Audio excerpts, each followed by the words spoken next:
There are two kinds of quiet daughters in every house. The ones whose silence is obedience, and the ones whose silence is memory. Parents, as a rule, cannot tell them apart. Not until a morning comes when a folder is slid across a table and the daughter lifts her eyes and the mother understands with sudden terrible clarity which kind raising. My name is Quinn Everett. I had just turned 18, and by 9:03 the next morning, my mom was sliding a manila folder across our kitchen table like it was breakfast. She smiled. She said, "Honey, we need to talk about that money." My blood ran cold. She had no idea I already knew. Before I take you into that kitchen, hit like and subscribe. It helps more than you know. Drop your city and your local time in the comments. I read everyone. Let me take you back to October. 6 months before the morning, my family found out which daughter they had raised. It was a Tuesday in October, the kind where the porch light clicks on by 5. I was cleaning my room. My grandpa's old cedar box sat on my shelf. He'd given it to me on my 17th birthday, the last gift he handed me in person. I hadn't opened it in months. The hinges whispered when I lifted the lid. Inside, a pressed maple leaf from the yard behind the farmhouse. A photo of him and my grandma at their anniversary, and a white envelope sealed weighty on the front in his steady handwriting. Open only if something feels off with your mother before your 18th birthday. Call David Caldwell immediately. I sat down on the edge of my bed. I didn't open it. Not yet. I held it. I turned it over. I stared at his handwriting until it blurred. Grandpa had been dead a year and a half, and he'd known. He'd known enough to put a warning inside a cedar box and pray I'd find it. Downstairs, I heard paper. The slow, careful crinkle of documents being shuffled, folded. My mom's voice pitched low. Mark's voice lower. I couldn't hear words. I didn't have to. I put the envelope back in the box. I closed the lid. I went down and poured myself a glass of water. I said nothing about the light being on in the kitchen at 10:30 at night when my mother was supposed to be in bed. Looking back, that envelope was the first time someone had ever handed me a weapon. I just didn't recognize it yet. I didn't open the letter that night. I should have. My dad died when I was 10. His name was Gregory Everett. He drove a silver Ford Ranger. And one morning in November of 2018, he didn't come back from a delivery run up Route 30. There was fog. There was a semi. There was a trooper at our front door, with his hat in his hands. My mother cried for exactly 1 week. Then she started house hunting for a new kitchen. She remarried in 2020. Mark Hollis, contractor. Big truck, big laugh. A daughter from his first marriage named Skylar, 2 years younger than me, who moved into the bedroom across the hall. I learned 3 things fast. 1, my mother punished tears.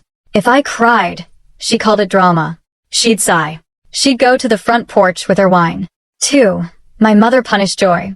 If I laughed too loud, she called it showing off. She'd narrow her eyes. She'd say, "Quinn," inside voice. "Tree." The only safe setting was flat, so I went flat. I went quiet. By 12, I'd stopped spending my feelings around her. I saved them for Grandma Margaret's porch and Grandpa Harold's tomato vines and the pages of books where other people were allowed to feel things out loud. My mother thought quiet meant obedient. It didn't. Quiet meant I was watching. Quiet meant I was remembering. In my house, emotions were currency. I'd stopped spending mine by 12. My mother called it quiet. I called it not giving her a weapon. 8 years later, she would slide a manila folder across a kitchen table and find out how much I had been paying attention. But I'm getting ahead of myself. Dinner at the Hollis house ran on a schedule. 6:30 Mark came in through the garage, boots off at the laundry room, the smell of joint compound and truck cab on him. He'd drop his keys on the counter. Ford F-35. "Oh, loud keys." He'd say, "Another one bailed." Or kitchen in Conesaga had mold behind the drywall, or permit guy's a crook. My mother would pour his wine before he asked. Skylar would talk. She always talked. That night, a Sunday in March, she'd gotten her Bucknell admission email. Early decision, $65,000 a year before books. Mark raised his glass. "That's my girl." My mother touched Skylar's wrist. "Well, figure out the rest. Don't you worry." Skylar glanced at me. I was cutting my chicken. I didn't look up, I said evenly. "I got the Penn State email yesterday. Main campus." A silence. My mother said, "That's nice, sweetheart." Mark grunted. He took a swallow of wine. "College is a scam. Real money's in the trades, but whatever." He didn't look at me. My mother smiled, her charity committee smile. "Quinn, We'll talk about your future. Closer to your birthday. That phrase again. Closer to your birthday. She'd said it 3 times in February, twice already in March. It didn't sound like a celebration.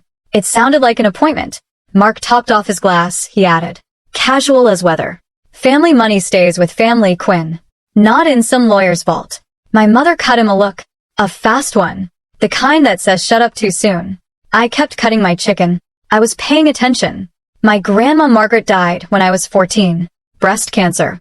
She fought it twice. The second time it fought back harder. She held my hand the afternoon she passed. She said, "You are a good girl. Don't let anyone tell you otherwise." I didn't cry in the hospital. I cried in the parking lot in the passenger seat of Grandpa's Buick. And he didn't shush me or sigh. He just said, "Let it out, Peanut. Let it out." Grandpa Harold held on for 2 more years. He got quieter, not sadder. Quieter, like a house at dusk. The summer I was 16, I moved into a spare room for July and August. I read to him from the chair by the window. I watered the tomatoes. I cooked the eggs the way he liked, hard yolks, butter, salt. He died in September, a Tuesday, 78 years old. Heart. At the funeral, my mother wore navy and cried at the right volumes. Mark stood in the back and checked his phone. The will was read 2 weeks later. There was a trust, my name on it, a number that made Mark's jaw go loose. About $680,000 blue-chip shares, some cash, the proceeds from a small lot Grandpa had sold in Bucks County. The terms were simple. The assets belonged to me. I couldn't touch principal until my 18th birthday. On that day, full beneficial ownership transferred. The trust's name on the paperwork was David Caldwell.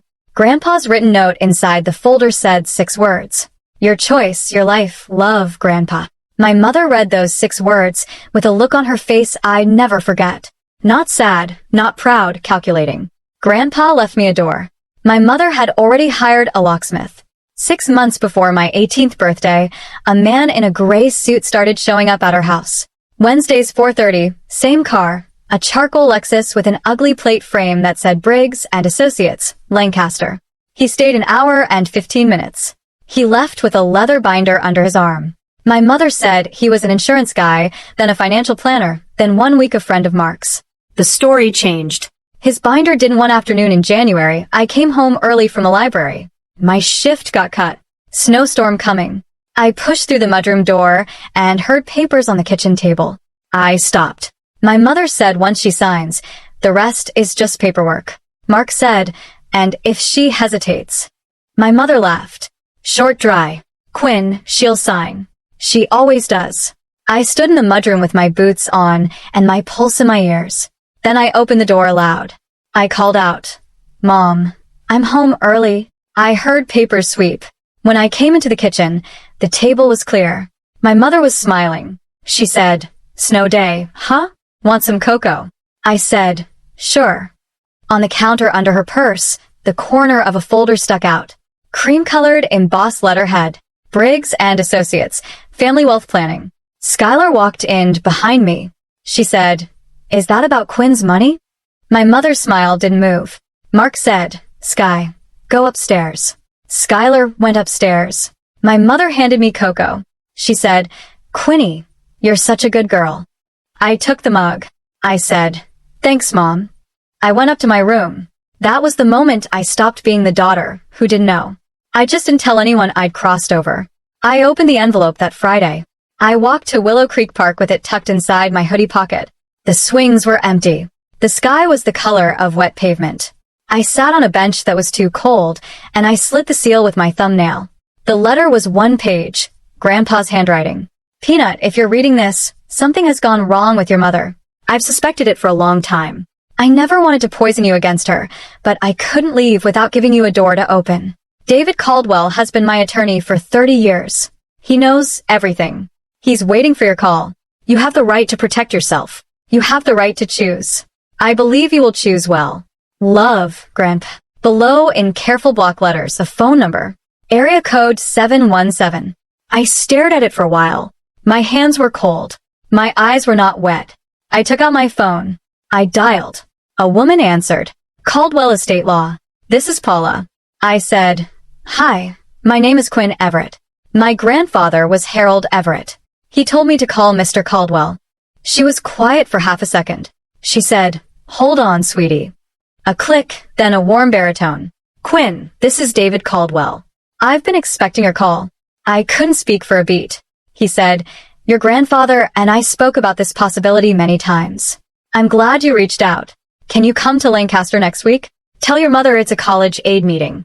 I said, "Yes," he said. "Good. And Quinn, don't change a thing at home. Not your face, not your schedule, not a word." For the first time in a long time, someone believed I could handle the truth. Caldwell's office was on the second floor of a brick building on Prince Street, a green banker's lamp on his desk, a shelf of Pennsylvania statute books, a plant he clearly didn't water enough. He stood up when I walked in. 65, maybe. White hair, kind eyes, a suit that had been tailored 3 administrations ago. He said, "Sit, please, T." I said, "Water." He walked me through it slowly. He used small words. He wrote down terms on a legal pad so I could see them. Trust, beneficial interest, fiduciary duty, spendthrift, irrevocable. He said, "At midnight on your 18th birthday, Quinn, the assets your grandfather left you are legally yours. You have options. You can keep the current trust. You can dissolve it. Or you can move everything into a new structure you designed today." I said, "What do you recommend?" He said, "A new irrevocable trust, professional corporate trustee. I work with Midland Trust Services. You're the sole beneficiary. Distributions covered for education, housing, medical. Your mother, Mark Hollis, and Skylar Hollis are excluded as beneficiaries and trustees permanently." I said, "Revocable means what?" He said, "Once you sign, not even you can undo it. That's the point. It protects you from outside pressure, including your own in a weak moment." I thought about that.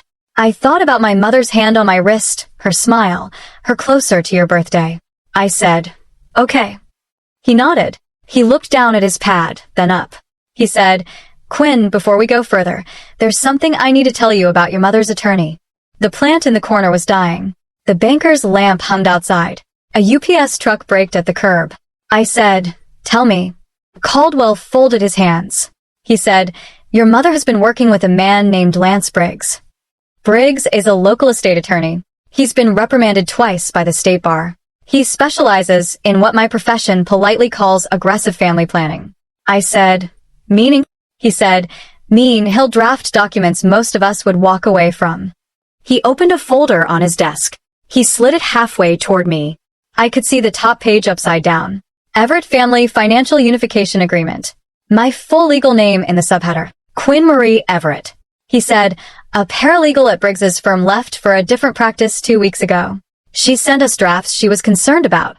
She wasn't the only one concerned." I said, "What does it do?"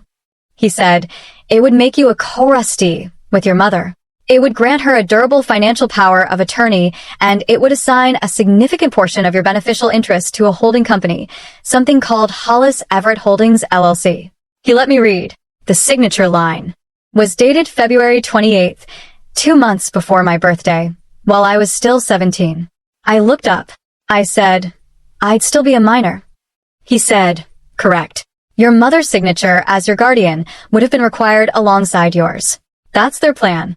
Have you sign under maternal authority before the trust releases while you still need her signature to breathe in the legal sense?" I put the folder down carefully. My hands were steady. My hands surprised me. I said, 4 months. He said, "I'm sorry, Quinn. For months that we know of. For months of me serving her coffee while she was building a cage." I said, "Let's build mine." I drove home from Lancaster at the speed limit with my hands at 10 and 2. I walked in at 5:30. My mother was at the stove stirring something that smelled like her Sunday chicken pot pie. My favorite since I was 6. She turned. She smiled. She said, "How did the college meeting go?" I said, "Fine. Good, actually." She gave me some aid paperwork to look over. "Oh, that's wonderful. Come sit." I sat at the kitchen island. She set a plate in front of me, without asking.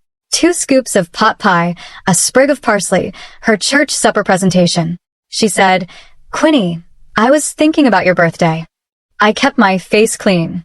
I said, "Oh yeah." She said, "For your 18th, we should do something just family, a special breakfast, just us, pancakes, your favorite."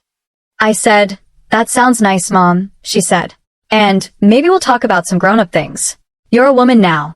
Mark's voice drifted in from the living room over the TV. He said without turning his head. Yeah, grown-up stuff. Skylar came into the kitchen. She took a plate. She said, "What grown-up stuff?" My mother said brightly, "Nothing, honey. Just family planning." Skylar rolled her eyes. She said, "Sounds boring." My mother said, "It will be." I took a bite of pot pie. It tasted the way it always tasted. Butter, pepper, thyme, my childhood on a fork. I said, "Pancakes sound great, Mom." I even smiled. Caldwell had told me, "Don't change a thing. Not your face, not your schedule, not a word." I didn't. I was the quiet daughter she thought I was. I just happened to also be the daughter with a lawyer. We met twice more before my birthday. Always a cover story, a college tour, a financial aid appointment, a library research trip. Caldwell was patient. He had a way of talking about money that made it feel like plumbing, not magic, not morality, just pipes and valves. We named the new trust together. He said, "Most people name trusts after themselves. What do you want to call it?" I said, "The Margaret Trust." He wrote it down. He didn't ask why. We built the thing piece by piece. Corporate trustee, Midland Trust Services, a Harrisburg-based firm with a clean 40-year record. Beneficiary Quinn Marie Everett and her direct biological descendants, if any in perpetuity, excluded forever from beneficiary or trustee status: Caroline Everett Hollis, Mark Hollis, Skylar Hollis, and any entity in which any of the three held equity distributions authorized for tuition, reasonable housing, medical, emergency living expenses, discretionary distributions subject to trustee review, spend-thrift clause, no creditors could attach, no one could pressure me into a lump sum withdrawal on anyone else's behalf. Irrevocable, no amendment, no termination, no reversal. Caldwell said, "You understand that this protects you from them. It also protects you from you. In a weak moment, 5 years from now, if your mother cries the right cries, you can't undo this. That's on purpose." I said, "I know." He said, "Good. Many 18-year-olds don't." I signed the draft in pencil twice to practice. Then we set the live execution for 12 o'clock and 1 second. On April 15th, 2026, my birthday, notary ready, trustee ready. Caldwell set a phone call for 9 a.m. sharp the morning after on speaker if I chose. He said, "It's your moment, Quinn. Use it how you need to." Aunt Beth called me the week after that meeting out of the blue. Or maybe not. She said, "Quinny, Pittsburgh speaking. You got a minute?" I stepped into the backyard. The air smelled like early grass. She said, "I heard from David Caldwell that you've been asking questions." I said, "He told you." She said, "He told me you called. He didn't tell me what about." I can guess. Beth was my dad's little sister, ICU nurse, 48.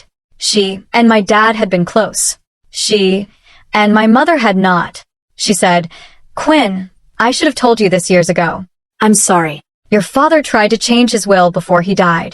6 months before the accident. He wanted a trust set up for you with my name as co-trustee." I sat down on the porch step. I said, "What happened?"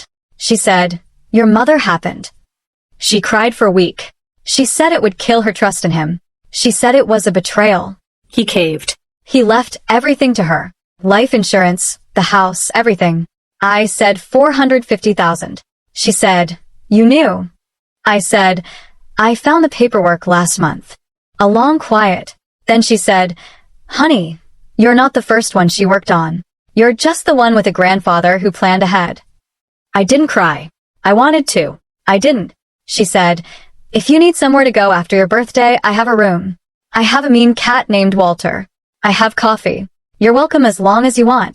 I said, "Aunt Beth, what day is it there?" She said, "Thursday, Peanut, same as you." I said, "I might take you up on the room." The Sunday before my birthday, my mother made pot roast. Her something big is coming meal. Mark lit candles. Skylar put her phone face down. Over dinner, I floated a question. Casual, curious, the voice of a daughter looking for guidance. I said, "Mom, what's the difference between a trust and a family account?" Anyway, she lit up like a porch lamp. She said, "Oh, honey, trusts are complicated. They can fail if they're not managed by family who really cares." Mark nodded. Lawyers drain them. Saw it happen to Gus Trainor's mom. My mother said, You'd be shocked. Fees, delays, they nickel and dime you. I said, huh? That's scary. She said, it's why family accounts work better. Shared goals, no strangers, just pulled.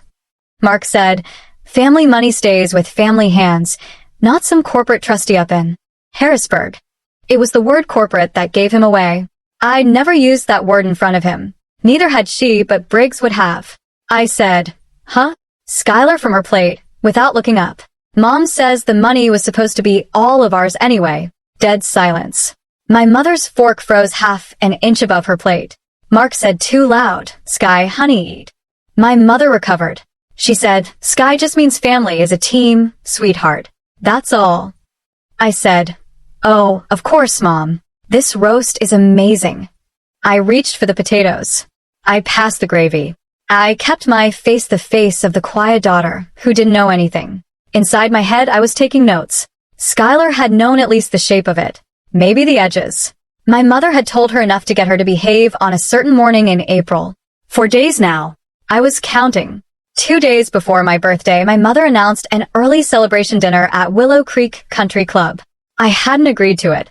15 people, the pastor and his wife, Mark's business partner, Ron, 2 neighbors, my mother's women's circle co-chair, Donna, Skylar in a pink dress, Mark in a navy blazer that strained across his shoulders. The club's private room had green wallpaper and a chandelier the size of a small car. The waiters wore white gloves that made me sad for their wrists. My mother stood up during dessert. She tapped her wine glass with a butter knife. She said, I'd like to propose a toast to my brave girl who's going to make such smart decisions tomorrow. 15 people lifted 15 glasses. I lifted mine. I smiled. I said, thank you, Mom. Mark caught my eye from across the table. He tipped his wine toward me. He mouthed, big day. I smiled back. 3 tables over at a table for one, a man in a navy blazer was eating a Caesar salad. Mid-50s, thinning hair, a ring with a stone too big for his finger, a leather briefcase leaning against his chair. He looked up. He looked at Mark. He gave a small professional nod. Mark nodded back. I didn't know the man's face yet, but I knew the briefcase. I knew the posture of a man who charged by the hour and expected his invoice paid in cash. Lance Briggs was already at my birthday dinner. One day early waiting, Pastor Lowry raised his glass and said something kind about my late grandfather. I smiled and thanked him. Grandpa had said, your choice, your life. I raised my glass to the whole room. I drank the wine. April 15th, 2026, 11:47 p.m. My bedroom door was locked. My laptop was open. 3 sharpened pencils sat on my desk that I hadn't needed. I was wearing pajamas, gray top, plaid pants, slippers. I wanted my signature to come from the version of me who slept in this house every night. At 11:52, Caldwell joined the Zoom. White hair, blue tie, green banker's lamp behind him. At 11:54, a woman from Midland Trust Services joined. Her name was Priya Desai. She said, happy almost birthday, Miss Everett. At 11:56, the online notary joined. Commissioned in Pennsylvania. Camera on. ID check completed. 11:59, Caldwell said, ready, Quinn? I said, yes. 11:59:40, 11:59:55. The cursor blinked in the signature field. 12 o'clock. In 1 second, I typed my legal name. Quinn Marie Everett. Slow. Each letter on purpose. The notary confirmed. Priya confirmed. Caldwell's eyes tracked the screen. At 12:02, the system requested confirmation of the asset transfer authorization. I clicked approve. 2-factor code approved. At 12:03, Priya said, initiating wire. At 12:042, she said, confirmed. Funds received. 681,412.90. The Margaret Trust is funded. Fully executed. Irrevocable. Caldwell looked into the camera. He said, happy birthday, Miss Everett. The world is yours now. I realized I'd been holding my breath for almost a minute. I let it out. I said, thank you. He said, sleep if you can. Expect me at 9 tomorrow. The 3 of them dropped off. The Zoom window went quiet. Downstairs in the dark house, a refrigerator hummed. I closed my laptop. I sat. My hands tingled. For the first time in 6 months, I was tired. I lay down and I slept. Let me pause here for a second. If somebody in your family has ever asked you to sign something you didn't fully understand, drop the word rooted in the comments. I want to know how many of us there are. I read every comment later tonight, I promise. Because what comes next isn't the ending. Not even close. I still had to go downstairs the next morning. I still had to sit across from the woman who'd spent 4 months drafting papers about me, and she still thought she was going to win. Back to the story. 7:30 a.m. April 16th. I was awake before my alarm. I showered for 6 minutes. I dried my hair halfway. I put on a cashmere cardigan the color of early butter. Jeans, my grandmother's gold stud earrings, no makeup. I stood in front of my bedroom mirror. I said out loud, "Quiet daughter." I looked like her. I went downstairs at 7:45. The kitchen smelled like pancakes. My mother was at the stove in her robe, pink quilted, her blonde hair pinned back the way she wore it for brunch. She turned. She beamed. She said, "There's my birthday girl. Happy 18th, sweetheart." She wrapped me in a hug. It lasted 3 seconds longer than her hugs usually lasted. She smelled like her Estee Lauder and bacon grease. Mark was at the table in a polo. Skylar was in her pajamas with her phone propped against the orange juice pitcher. A manila folder sat on the table to the right of my mother's place setting. Not hidden, not even slightly. 3 pancakes in a tower on my plate. Candles, the thin birthday kind, unlit. My mother said, "Sit. Sit, Mark. Light her candles." Mark pulled a lighter from his pocket. He lit 3 candles. My mother said, "Make a wish, Quinny." I leaned over the plate. I thought, I wish for my grandfather to know. I blew the candles out. My mother clapped. Skylar said, "Yay, Quinn." Mark said, 18 years old. Christ. I said, "Smells great, Mom." I took my fork. I cut into the top pancake. The folder caught the morning light. The edge of it lined up perfectly with my mother's coffee mug.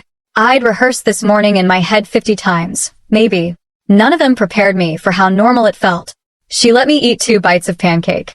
Then she folded her hands on the table. She used her warm voice, the women's circle voice. She said, "Honey, now that you're 18, there's something we need to talk about. That money from Grandpa." I set my fork down. I said, "Okay." She slid the folder across the table. It moved 3 inches. It came to rest against my plate. She said, "It's nothing big, just some family paperwork's attorney drew up to help us all be smart for the family." Mark said, "Nothing crazy, just structure." Skylar watched. She had not picked up her phone. I said, "May I look?" My mother said, "Of course, sweetheart. Take your time." I opened the folder. The cover page said Everett Family Financial Unification Agreement. Quinn Marie Everett, Principal. Beneath it, smaller. Caroline Everett Hollis, Successor Co-Trustee. Mark J. Hollis, Attorney in fact. My full legal name in 3 places. A signature line with my name printed below it. Another line for my mother's signature as parent or guardian, which she'd only need if I were still a minor. I flipped past the cover. Page 2. Durable financial power of attorney granted to Caroline Everett Hollis. Page 5. Assignment of partial beneficial interest to Hollis Everett Holdings, LLC. Page 7. Co-trusteeship designation. Page 9. Acknowledgement of family financial priorities, including tuition assistance for Skylar and Hollis. My blood ran cold. I was looking at proof. I kept my face even. I turned to the footer on page 1. Generated December 14th, 2025. 4 months ago, my mother said, still smiling. "It's simpler than it looks. Just a few signatures, and we can get on with your birthday." I said, "I'd like to read it first." I read every page. Not skimming, reading. I turned each sheet with both hands.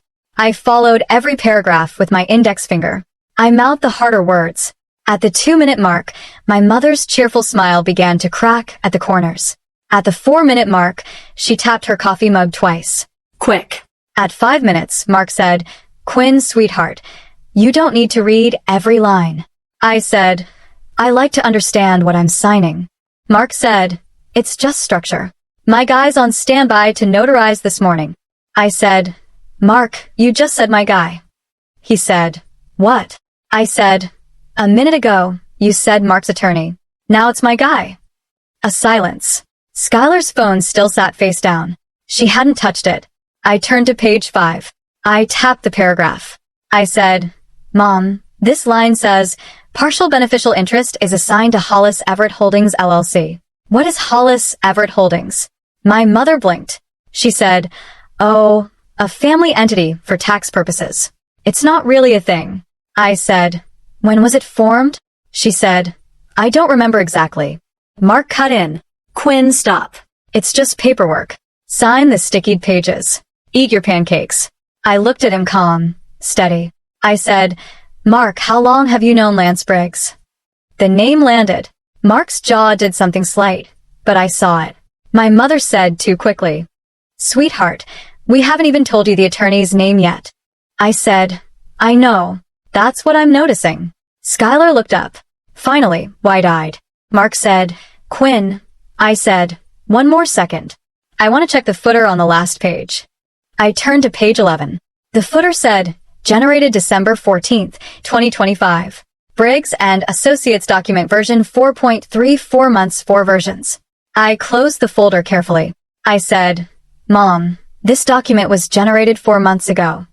She said, Honey, lawyers keep old templates. I said, templates don't put a person's middle name in them. I flipped back to page 1. I pointed at my middle name, Quinn Marie Everett. I said, this is mine. This is only mine. For months ago, my mother's mouth opened, then closed, then opened again. She said, we've been planning for your future for months. That's all. That's just good parenting, sweetheart. Mark said, Quinn, sign the pages. His voice was not warm anymore. I said, Mark, your lawyer's name is on the letterhead. Briggs and Associates, Lancaster. I passed your lawyer at the country club on Monday night. Navy blazer, Caesar salad. Skylar breathed in fast, not out. Mark said, Quinn, don't get cute. I said, I'm not being cute. I'm reading. My mother tried again, softer, the wounded voice. She said, Quinny, honey, this is for your protection. You don't understand how taxes work. You don't understand what happens when someone your age inherits a lot of money. There are sharks out there. I said, Mom, I didn't say no. I said, I want to understand. She said, there's nothing to understand. It's just its family sign. I said, before I sign anything, I'd like to have our family attorney on the line just to explain it to me. I said the word "are" gently. That was the word that broke her face. Her smile locked, her eyes flicked. Fast panic. She said, we don't need Caldwell for this. My guy can walk you through it just fine. I waited. I let the silence work. I said, Mom. I said, I never told you who our family attorney was. The kitchen went quiet the way kitchens do when the refrigerator kicks off and nobody's spoken in a minute. I watched my mother's mouth. She opened it, closed it, opened it. She said, Quinny, Grandpa mentioned him years ago. I must have remembered. I said, Grandpa died 18 months ago. I've never said his name in this house. Mark said, Quinn, stop. Skylar quietly from her chair. Wait, who's Caldwell? Mark snapped. Sky, not now. Skylar shrank back. My mother tried to grip the table edge. Her knuckles were white. She said, I asked around when Grandpa died about his estate. That's all. It's nothing sinister. I said, Mom, when did you ask around? She didn't answer. I said, was it around the time you and Mark started meeting with Lance Briggs? She said, Quinn, please. Mark said, you little. He caught himself. His face was red. A vein pulsed at his temple. He said, you think you're slick? You think you know what's best? I said, I don't think I'm slick, Mark. I think I've been quiet for a long time. And people mistook that for a different thing. Skylar, very small. Mom, what is happening? My mother said, nothing is happening, honey. Quinn is being difficult. I said, I'm being careful. My phone, lying face up beside my plate, vibrated. The three of them looked at it. The screen lit up. The name on the screen said David Caldwell, Esquire. The time on the screen said 9:03 a.m. My mother's face lost the last of its color. I picked up the phone. I looked at her. I looked at Mark. I looked at Skylar. I said, do you mind if I put him on speaker? Mark half stood. He said, don't answer that. I said, I think I will. My mother said, Quinny, wait. Mark said louder, Quinn, sit down. I was already sitting down. I said so. I said, I am sitting down, Mark. I looked at him the way I'd looked at ice on the driveway every January of my life, carefully, without sentiment. I said, he's our family attorney. He represented Grandpa for 30 years. He's called to wish me a happy birthday. I think he has a right to be heard in this house. My mother said, this is a private family matter, Quinn. I said, you invited a whole country club to hear your toast 2 nights ago, Mom. She had no answer for that. I hit the green button. I hit the speaker icon. I set the phone on the table face up between the folder and the maple syrup. I said, Mr. Caldwell, you're on speaker. I'm at the kitchen table with my mother, Mark Hollis, and my sister, Skylar. His voice filled the kitchen, calm, low, the voice of a man who had done this exact thing in many kitchens before and knew exactly how to do it in mine. He said, Good morning, Quinn. Happy birthday. I hope I'm not interrupting breakfast. I said, You're not. We were just starting a conversation about money. He said, I see. Good timing, then. Skylar was staring at the phone. Mark was staring at my mother. My mother was staring at the manila folder as if it had bitten her. Caldwell said, I wanted to formally confirm something with you, Quinn, for the record. He paused. I could hear a page turn in his office. 400M from nothing. He said, Are you ready? I said, Yes. Caldwell said clearly and without hurry, I'm calling to confirm that the asset transfer we discussed completed successfully at 12:04 a.m. last night. The Margaret Trust is fully funded. The trustee is Midland Trust Services. The transaction is legally irrevocable. The sound that happened in the kitchen wasn't a sound. It was the opposite of sound. My mother's fork dropped onto her plate. A small, clean clink. Mark's hands, which had been flat on the table, curled into fists. Skylar said, What? Caldwell went on warmly, as if he hadn't just set a house on fire. Total funded amount, $681,412.90. Trustee fees quoted at 0.6% annually. Your first distribution request for fall tuition at Penn State is pre-approved. Everything is in order. Mark said, What trust? His voice came out strangled. Caldwell said, The Margaret Trust, Mr. Hollis, named I believe for Quinn's late grandmother, established last night. My mother said, That's Quinn. You didn't. I said, Mom, I did. Skylar said, What does that mean? Caldwell said, It means Skylar. Is it that the funds her grandparents left to Quinn are now held by a corporate trustee? They can only be used for Quinn's benefit. They cannot be accessed by anyone else ever. Mark stood all the way up. He said, This is, Caldwell said pleasantly.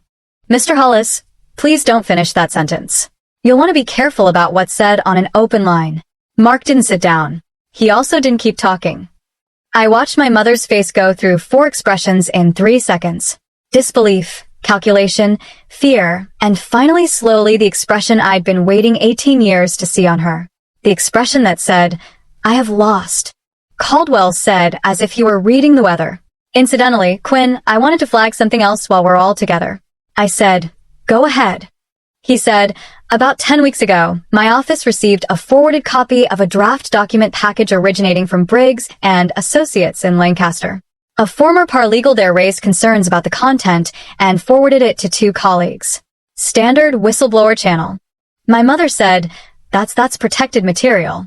Caldwell said gently, Ma'am, work product prepared for a third-party minor beneficiary is not privileged in the way you seem to be thinking, and the forwarding isn't the issue. The content is, Mark said. You can't. Caldwell said, I can, Mr. Hollis. I've been doing this a long time. He let that sit. I watched my mother's hands shake. Just her hands. Her face was frozen. Caldwell went on. The document is titled Everett Family Financial Unification Agreement. It's addressed to my client Quinn with a signature line dated February 28th of this year. That date was 2 months before Quinn's 18th birthday, while she was still legally a minor in Pennsylvania. He paused. Quinn, can you describe what you're holding? I said a manila folder inside a document called Everett Family Financial Unification Agreement 12 pages generated December 14th, 2025 letterhead Briggs and Associates version 4.3 Caldwell said yes, that is the document. Skylar whispered, Oh my God, Mark said this is a setup. Caldwell said, No, Mr. Hollis, a setup requires deception by the party being accused. Ms. Everett has simply read what was placed in front of her with witnesses. My mother said, very small, "Quinn, honey, please." I said, "Mom, let him finish." Caldwell said, "I'd like to be clear about a few things for Quinn's protection and for the record of this conversation." He numbered them out loud. 1. The document in front of Quinn is not enforceable. After midnight last night, the assets it attempts to direct are no longer legally available to Quinn to assign. They belong to the Margaret Trust. 2. The document was intended to be executed while Quinn was still a minor. The signature line was dated February 28th. Execution would have required Caroline Everett Hollis's signature as guardian. That is a structural indicator of intent to use parental authority to direct a minor's future inheritance. 3. In Pennsylvania, a guardian owes a fiduciary duty to a minor child. Attempting to divert a minor's inheritance into an entity in which the guardian has personal financial interest, such as Hollis Everett Holdings LLC, formed November of 2025. Mark Hollis' sole member is a fiduciary breach. My mother said, "Stop. Please stop." Caldwell said 4. I have, as of yesterday, filed a formal complaint with the Pennsylvania Disciplinary Board regarding Lance Briggs's role in preparing this document along with 3 previous drafts. Mr. Briggs has 2 prior reprimands. Mark said, "You filed on Briggs." Caldwell said, "I filed on Monday." Mr. Briggs was notified yesterday at 4 p.m. I expect he's not answering calls today. The manila folder on the table looked different now. Smaller, sadder, dead paper. I said, "Mom, look at me." Her eyes came up slow red. I said, "Did you know what he was drafting?" She said, "Quinn." I said, "Yes or no?" She said, Yes, I knew." Skylar made a sound I'd never heard her make. Mark slammed his palm flat on the table. The salt shaker jumped. Skylar jumped. He said, "You did all this behind our backs?" I looked at him. I said, "Mark," I said it the way you'd say it to a dog in a kitchen. I said, "I did it in front of a licensed attorney at 12:01 a.m. on my 18th birthday under full legal capacity." I said, "You did yours behind my back for 4 months while I was still 17. His face was purple. A vein at his temple stood up. He said, "We raised you." I said, "Mark, you moved in when I was 12. What you raised was Skylar's brand, not me." My mother flinched. Skylar made a small noise. Mark said, "You ungrateful." A Caldwell from the speaker cut in calm. Blade calm. "Mr. Hollis, I'd advise you to take a breath. This conversation is being documented on my end for my client's protection." Mark stopped. He sat back down hard. He stared at the wall. I said, "Mr. Caldwell, thank you." He said, "You're welcome, Quinn." I said, "One more thing. Could I read something out loud for the record?" He said, "Please." I opened the folder. I found page 9. I read acknowledgement of family financial priorities, including tuition assistance for Skylar and Hollis at Bucknell University. I looked up at Skylar and my mother at Mark. I said, "So, the whole thing was to pay for Skylar's school?" Nobody said no. Nobody said yes either. I closed the folder. I said, "I'll be keeping this. My attorney has asked for a copy." My mother said, "Quinn." I said, "Mom, not right now. I don't have anything cruel to say, but I don't have anything kind either." My mother's tears started on cue, on volume, real tears. I'd give her that. Her body could produce them, but the script underneath them was one I'd heard 100 times before at a 100 dinner tables. She said, "After everything I've sacrificed for you, Quinn, this is how you repay me." I waited for the wave to pass. I said, "Mom, I've been thinking about the word sacrifice for a long time. I'd like to come back to it with you when we're both calmer with professionals in the room, a mediator, a counselor, someone neutral," she said. "I don't need a stranger to tell me how to be your mother." I said, "I think we do. I think we've needed one for a long time." She cried harder. Mark put his hand on her shoulder. "For show." He didn't look at her. Caldwell, still on speaker, said, "Quinn, Elizabeth Everett is parked at the end of your driveway. She called me 10 minutes ago. You are welcome to leave whenever you're ready." I stood up. I picked up the folder. I picked up my phone. I said, "Thank you for breakfast, Mom." I walked to the coat rack. I put on my jacket. I stepped into my sneakers. I walked down the hallway past the wedding photos on the wall. At the front door, I paused. I turned. Skylar was watching me, just her. My mother had her face in her hands. Mark was staring at his coffee. I said, Sky, you're 16. You didn't do this. Don't carry it. Text me in a year. Skylar nodded once. I opened the door. The April sun was pale and honest. I walked down the driveway. Aunt Beth's Honda Civic was waiting with the engine running. Pause with me again. If you just unclenched your jaw, tap that like button. It helps more than you know. I thought walking out that door was the ending. It wasn't. It was maybe chapter 10 of 15.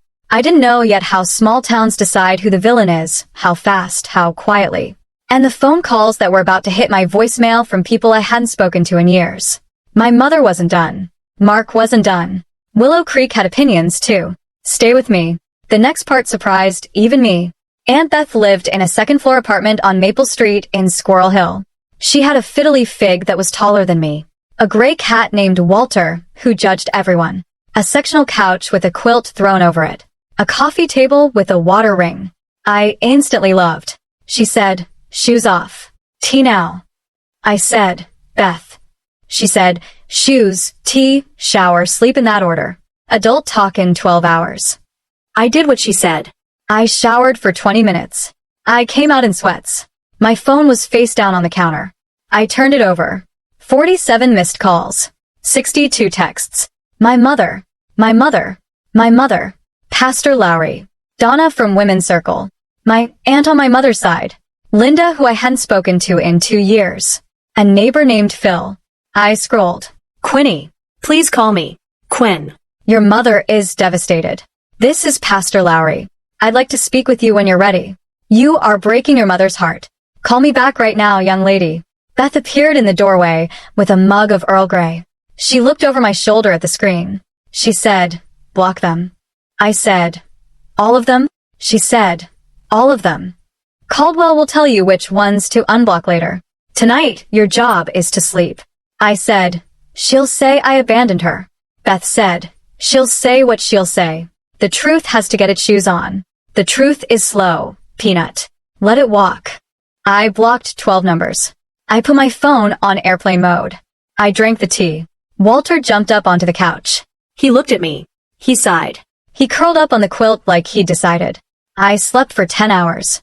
I hadn't slept like that since I was 9. Willow Creek was a town of 9,000 people, 3 churches, and 2 opinions on everything. My mother went to First Methodist the Sunday after. She wore navy. She cried during the announcements. She stood up during prayer concerns and said her daughter had left home unexpectedly in a moment of confusion. Pastor Lowry's wife, Mary, sat 3 rows back. Mary had been at the country club toast on Monday night. Mary had heard Mark mouth big day. Mary had heard my mother say such smart decisions tomorrow. Mary did not cry during Caroline's prayer concern. Mary did not come over afterward for a hug. Mary went home and called Donna from Women's Circle. 3 days later, Pastor Lowry pulled my mother aside after service. He used a kind voice. He said, maybe the circle needed her to take a step back, to focus on her family, to do some reflection. My mother said, after everything I've given this church, Pastor Lowry said, I know, Caroline. I know. At Skylar's school, kids on the swim team had already seen a screenshot. Not of the documents, of something simpler. An article one of them shared in group chat. Headline, 30 times parents' favoritism of one child came back to bite them. Somebody added a crying laughing emoji. Somebody else added a photo of Skylar's mom at the last bake sale. Skylar was not the villain at school, but her mother was. The swim team captain, a junior named Izzy, sat with Skylar at lunch on Wednesday and said, that was messed up. What? They tried. You okay? Skylar said, I didn't know. Izzy said, yeah, I believe you. That was in Willow Creek. A verdict. I didn't tweet anything. I didn't post. I didn't have to. Mark's business was held together with prayer and invoicing tricks. It had been for 18 months. The morning after the breakfast, First Keystone Bank called on a past due equipment lien. Mark had been paying the minimum. He'd been planning to catch up with the new family couple. His own phrase spoken to his business partner Ron over beers in January. First Keystone was not interested in family capital. First Keystone wanted $6,400 by Friday. Friday came, the $6,000 did not. They called liens on the F-350 and 2 of his concrete mixers. On Monday, the tow truck came to the shop off Route 272. Mark watched his truck go up the ramp. He did not cry. He also did not come home. My mother had co-signed the second mortgage on the house. Her name was on the paper. Her name was on the hook. On Tuesday, she called a divorce attorney, not Briggs. Briggs was by that point no longer taking calls. A different one, someone named Cartwright. She filed for legal separation of their finances on Thursday. Skylar's Bucknell deposit was non-refundable. $2,000 gone. She emailed the admissions office crying.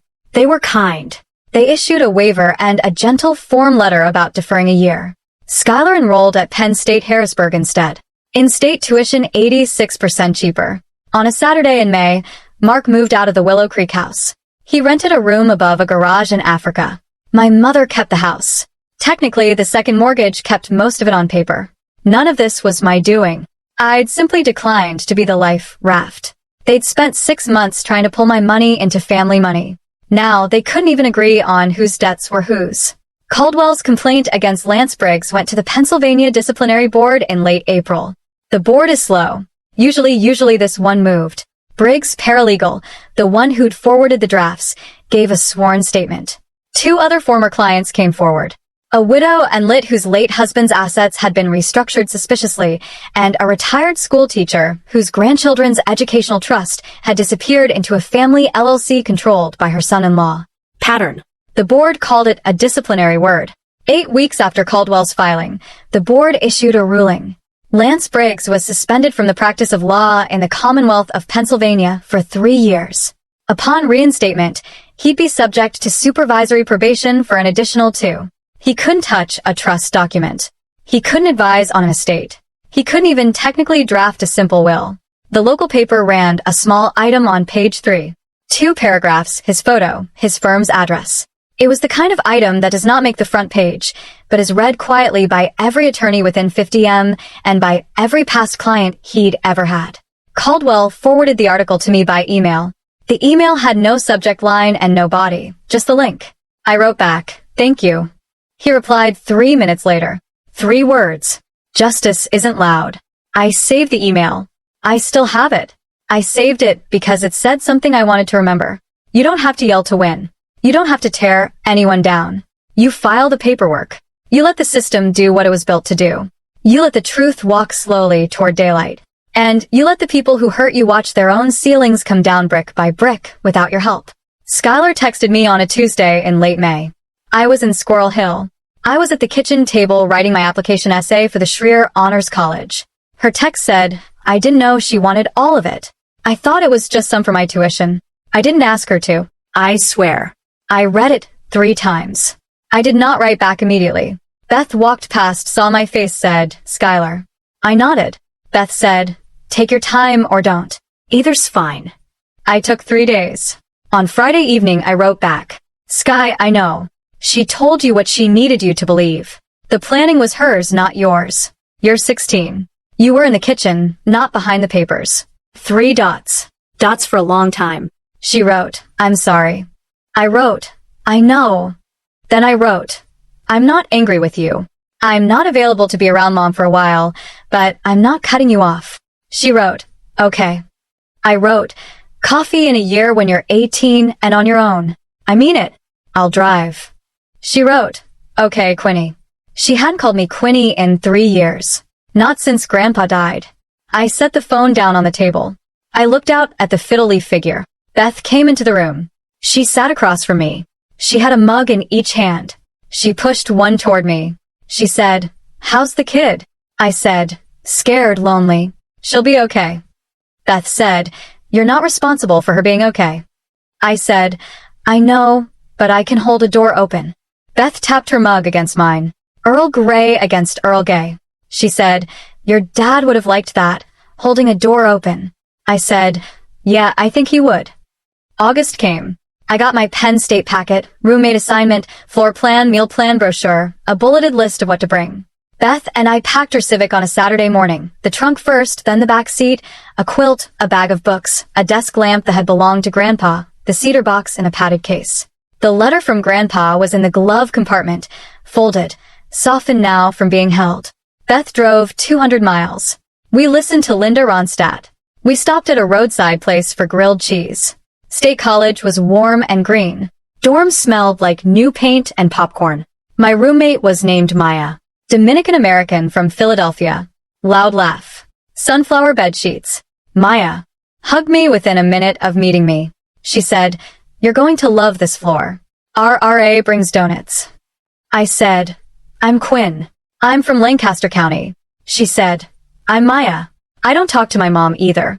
Solidarity. I laughed out loud. Actually loud. Beth caught my eye from across the room and smiled. We unpacked. We made my bed. We hung Grandpa's lamp on the desk. Beth took me to dinner at an Italian place.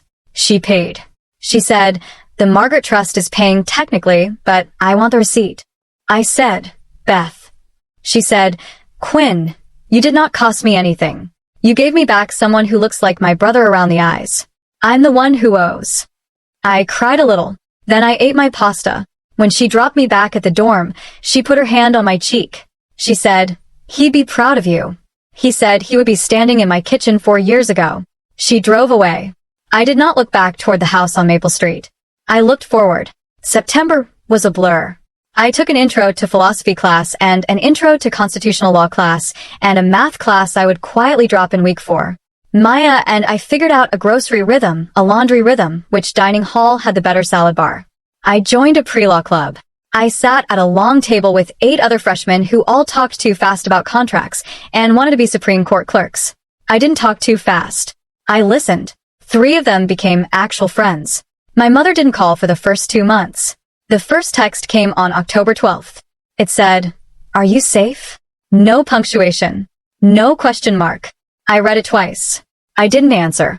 The second came 2 weeks later. It said, "I miss you." I didn't answer that one either. Beth called me every Sunday.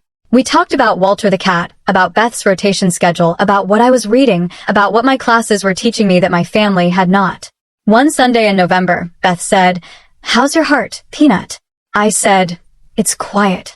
She said, "Good quiet or bad quiet?" I thought about it. I said, "Good quiet. The kind I didn't know existed." She said, "That's peace, honey." I said, "Peace." I sat with that word for a while. I'd spent my whole childhood being quiet because emotions were expensive, because noise was dangerous, because laughing too hard was an invoice my mother would eventually collect on. In my dorm room, with Maya humming in the shower and snow beginning to hit the window, I understood for the first time that quiet could also just mean quiet. No threat, no penalty, just the sound of a life I was finally allowed to have. April 15th, 2027. Paterno Library, 4th floor, window seat. The desk I liked best by the radiator with a view of the quad under a light dusting of late snow.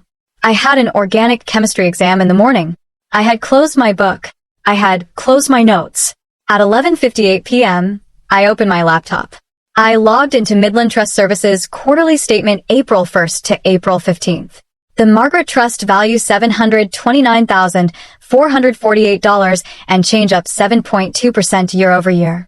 Distributions issued tuition, housing, fall books, a small grant for winter clothing. Next disbursement scheduled, fall tuition, August. I scrolled down to the footer of the statement.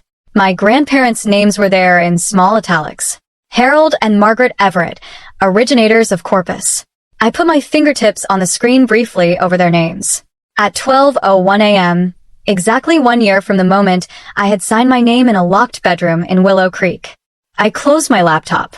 I sat in the window light for a minute. Outside, snow was falling so slowly, it looked stopped. I thought about Grandpa and his 6 words, "Your choice, your life." I thought about my mother. I hoped actually that she was okay. Not in a gushy way. The way you hope a stranger on the news is okay. I thought about Skylar and the text she had sent me that morning. A photo of her first dorm room at Penn 8 Harrisburg taken 2 weeks after her own 18th birthday. She'd written, "Coffee in May?" I had written back, "Yes, I'll drive." I gathered my things. I walked to the elevator. I rode down alone. Outside in the cold, clear April night, I tilted my face up to the snow. I breathed out. I went home. If you made it this far, thank you. I know that wasn't easy to listen to. I know some of you heard yourselves in it. Drop 1 word in the comments, just 1. What would you have done at 12:01 a.m.? Signed, waited, walked. I read every comment. I answer the ones I can. If you want to hear the next story about the aunt who waited 10 years to tell me what actually happened the night my father changed his will, it's linked in the description right below this video. You're not dramatic, you're paying attention. See you there.